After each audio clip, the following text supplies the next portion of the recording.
Hey guys, it's Goosebumps Completionist, and today I'm bringing you a book review from the classic original 62 book series. And it's book number 13, Piano Lessons Can Be Murder. Wow. Off the bat, Goosebumps rarely does simple, straight to the point stories anymore. There's usually books about tangents and doing random things to kind of pad out the plot and stuff, and that's fine. And you just don't get a story like Piano Lessons Can Be Murder anymore, where it's just easy to follow. You have a pretty decent monologue going for the character, going through the trials and tribulations of the story. But it's also, pretty much from the get-go, just creepy. And it keeps that tone and that consistency throughout the entire book. It's very dark. This is easily one of the darkest Goosebumps books I've ever read. I do not understand the criticism over the years about people saying this is one of the sillier Goosebumps books. I guess that's subjective. But, man, I love this book for what it is. If you've never read Piano Lessons Can Be Murder, you need to try it. And I have a little fun story with this, and we'll share it real quick. When I was around 11 or 12, maybe closer to 13, Cartoon Network had picked up the show rights from the original show to be able to air it on reruns on their network.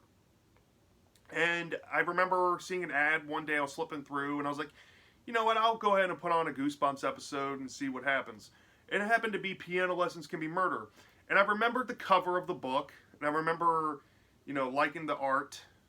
I might have seen the episode beforehand, but I really don't think I ever watched it.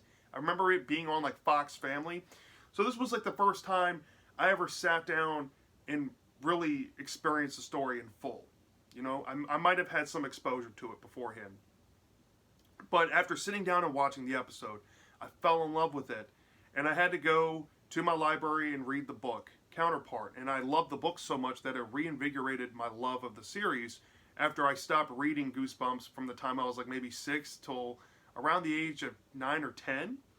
So it got me back into the series for a little bit of time in my teenage years. And it's all owed to this, right? And ever since then, whenever I think about the series, there's always a few things that pop into my mind first, but Piano Lessons Can Be Murder is usually one of the first ones that come up. It's a story that has stayed with me over the years. And I think a lot of people that have read this book will say that there's some things that stick with you, for better or for worse, if they like it or not. So yeah, go check this book out if you haven't read it. Honestly, it's an easier to follow book than most. This would be a great first Goosebumps book to start with if you haven't tried it. I think this is in a classic book reprint tin. Yeah, go try to find that and so you can get your hands on this. It's a fun time. Alright, so let's get into the plot overview without giving too much away. So the story centers around this kid named Jerry. He's an only child, and he likes to play pranks on his parents. Well, him and his parents have decided to move. I guess they live up north and somewhere in the north of the United States. They're moving from one town to the next. There's snow on the ground. It's during the winter, presumably. And Jerry isn't quite happy with moving because he has to leave behind his best friend, which his parents didn't really like because he was kind of goofy. And he also had to leave, what he was comfortable with. So he ends up in this new town, in this new house, and, like I said, he's already playing some jokes on his parents and stuff. But while he's up in the attic searching around, kind of helping his family moving boxes, or, in his monologue, he's like, I say I'm helping, but I'm not really helping. He's kind of funny about that. He stumbles across this piano, and he first realizes that the piano has this weird thing going on with it where it kind of plays music by itself, and it's very creepy, and that pretty much carries throughout the story, right? So Jerry alerts his parents that the piano plays, and they come up and see the piano. It's this beautiful old black piano like you see on the cover here. And Jerry's like, well, this is a cool piece. Can we move it down to the family room? And the parents are like, maybe that's not the best idea. But after some coercing, the parents are like, all right, well, if we move the piano downstairs, you might as well get some lessons. And Jerry's like, okay. So his parents do some research into maybe getting him some piano lessons, and they find this tutor in the ads of the paper named Dr. Shriek. And at first, Dr. Shriek starts to come over to his house. And while all this is going on, when he's first having these first few lessons with Dr. Shriek, he will randomly hear the piano playing at night by itself. And he constantly tries to go find out who's playing the piano. Is it his mom or is it his dad? And he assumes that since nobody's there, it has to be a ghost or something supernatural going on, right?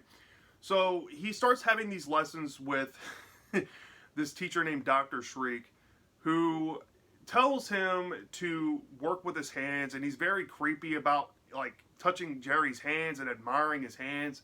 It's very pervasive. It's really creepy in a lot of the most disturbing ways possible, right? This guy's like described to look like Santa Claus.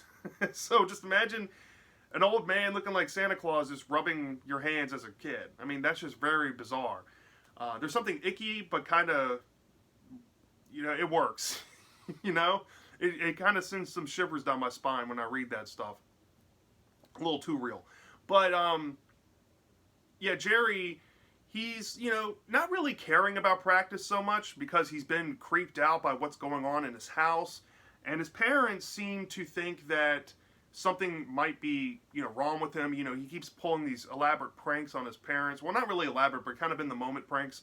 Like, his dad's making something with boiling water one day, and he scares his dad, and the boiling water falls on his feet.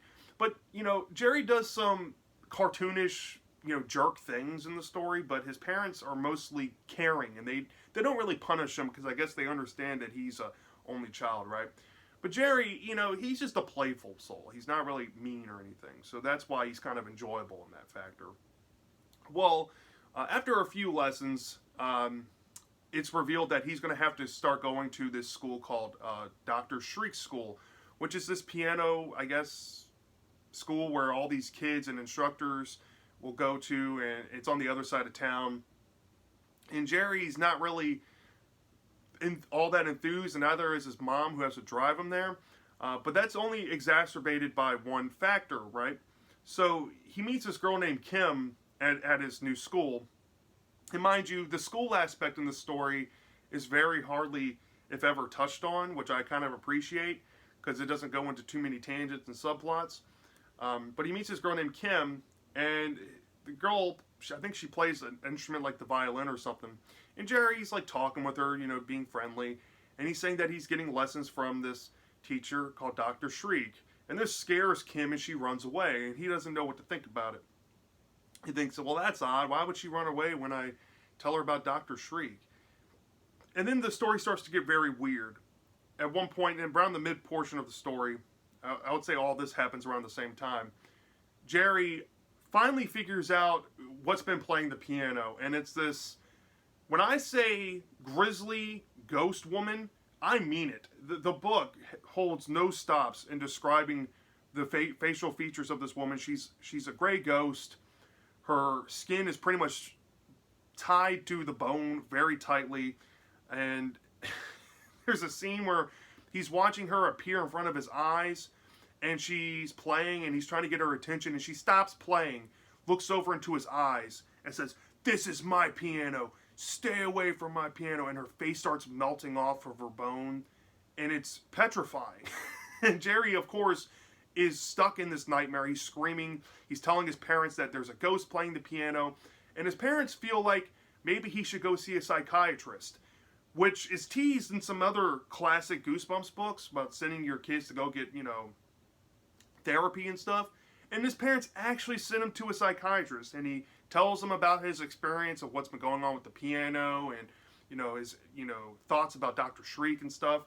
And the psychiatrist seems to believe that Jerry just has an overactive imagination, and since he's kind of homesick and missing his former home, that it's probably him just projecting all of this in his head, and it will soon pass before he knows it.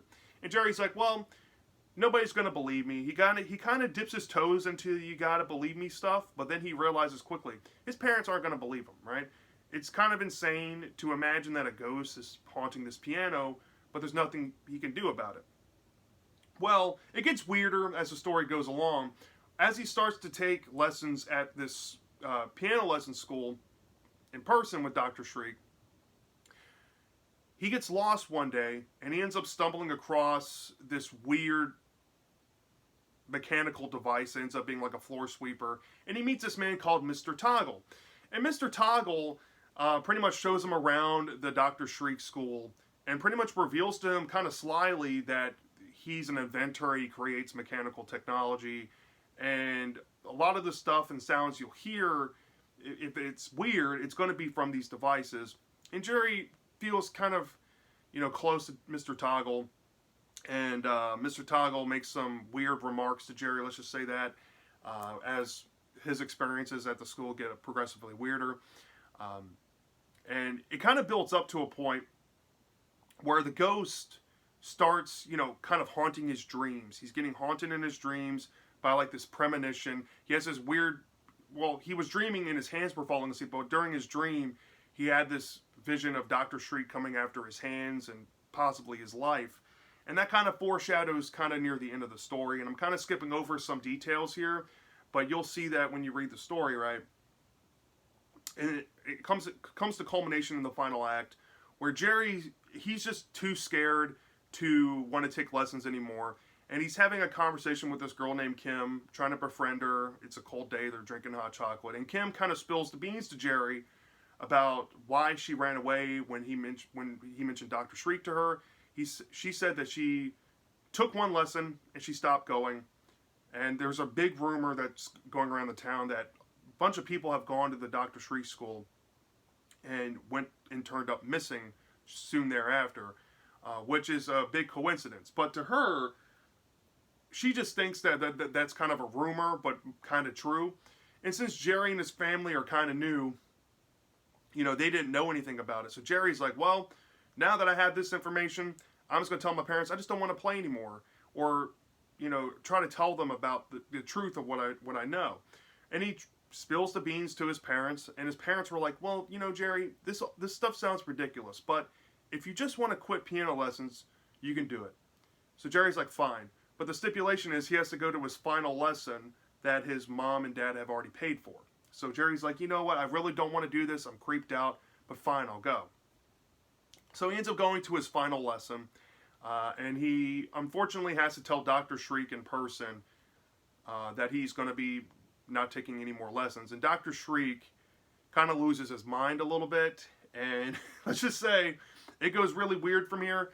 You kind of understand what Jerry's point of view with being afraid of Dr. Shriek and how, the grisly realization of what he has to go through in this final act kind of just, displays for his character. Let's just say Dr. Shriek and Jerry have a disagreement and a falling out, and something happens.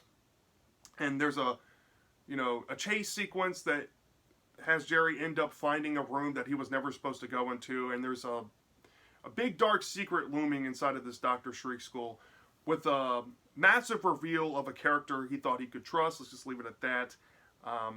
And on top of that, once this reveal happens, there is a recontextualization of the ghost of the piano that we saw throughout the story and what that means and what the ghost's purpose was to be in the story, for Jerry at least. And the story kind of ends in a milquetoasty way, but it still, sends it off on a good note. And that's essentially Piano Lessons Can Be Murder. Now, I did skim over a few scenes here because I want you to be genuinely shocked when you read some of these. So I won't go into too much depth, but let's just say there is a scene I left out, possibly dealing with Jerry when he first interacts with Mr. Toggle. There's something weird down in Mr. Toggle's room that might imply something sinister, and I'll just leave it at that. But I want you to go and experience that for yourself, right? So, yeah, Piano Lessons Can Be Murder, man. This book is so wound tight with its pace, with its structure. It is kind of basic, but the basicness is not a detriment to this story because it's so I don't know how to put this. It's so aware with what it's trying to do. It's not trying to be anything else besides an eerie, creepy ghost story. And what I love about this is how Stein takes a ghost story that's inherently creepy and he writes that part of the story well. But he also interjects some weird, unorthodox choices to kind of spice it up and give it some flavor. It's very much an early prototype, everything in the kitchen sink Goosebumps book. There's some weird direction choices that you see, and you think to yourself, hey, this probably shouldn't work on paper. But it surprisingly does. Now, I will say this. Jerry might be the most, divisive point for people on this book. Some people don't like Jerry. I happen to like Jerry. I like his journey as he goes throughout the story. He's a new kid. He's an only child. He doesn't have much entertainment, so he plays pranks on his parents. But then he starts to get piano lessons, and the piano starts doing some weird things, and Jerry has to kind of fight this battle on his own. His parents won't listen to him. They send him to a psychiatrist because they think something's wrong with him. And he's like, well, the only person that can help me is me in the story. And I like that Jerry has that tenacity in his character. I like that while he can be kind of a bit of a jerk sometimes, he has that backbone that most Goosebumps protagonists just don't have.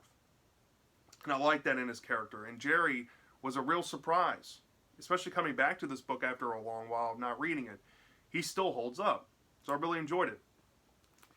This book has like a snowy atmosphere to it, and you wouldn't think that going into the book, but it does sell this chilling factor that the book can bring.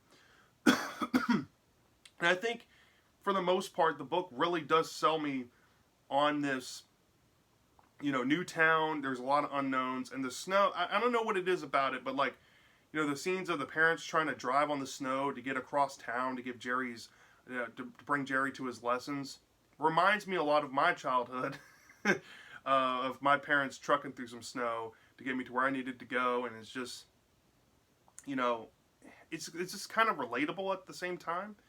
But I don't know, it's something about it being cold, like, for Jerry to go up to his attic to see what the noises are. It's cold while all this is going on, so, you just get that sense that something's wrong. You get those legitimate goosebumps when reading this on the page, and just that setting is able to kind of accentuate that. And you wouldn't think that, like I said, but it works splendidly well.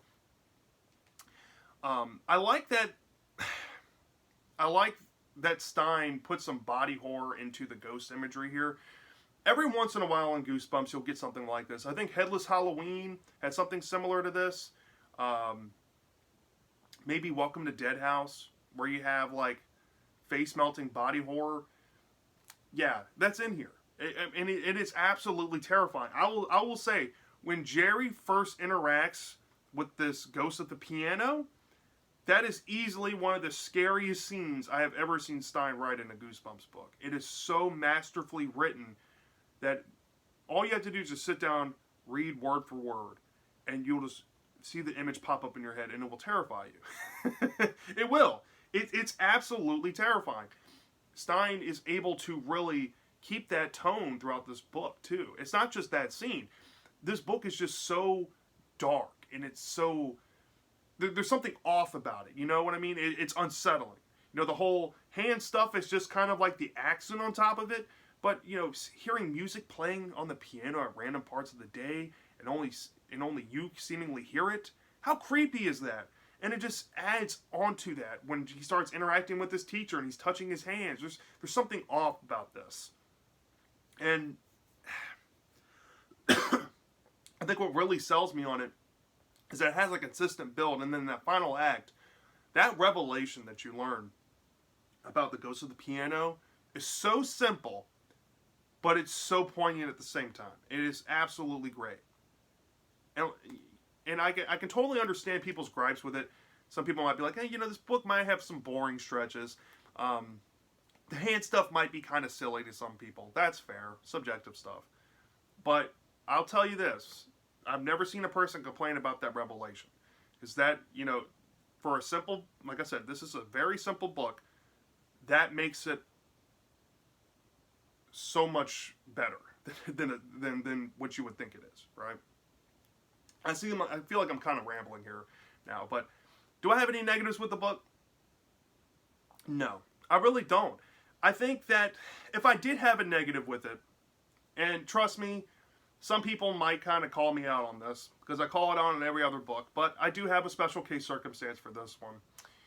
And it's kind of like the logic behind the Shriek School itself.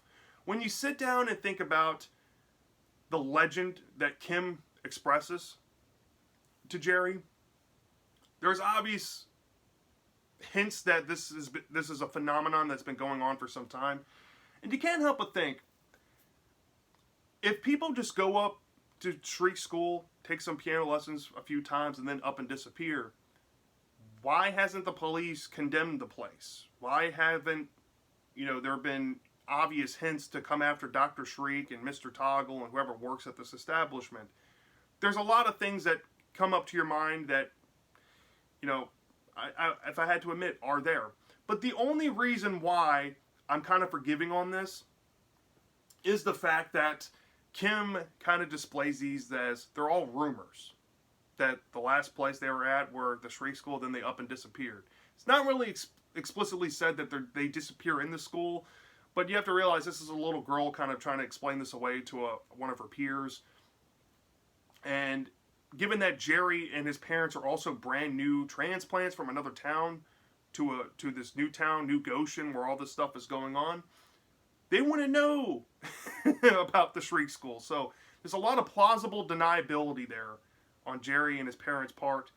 And even for the little girl, playing the game of telephone, transporting this information. And then, so I'll be more forgiving on that. And then I guess another thing that is kind of loose, but still kind of works in its ambiguity, right, is the fact that Mr. Toggle, once you learn a certain thing about him, you kind of have to think back, like, okay, well, how long have these events been going on, right?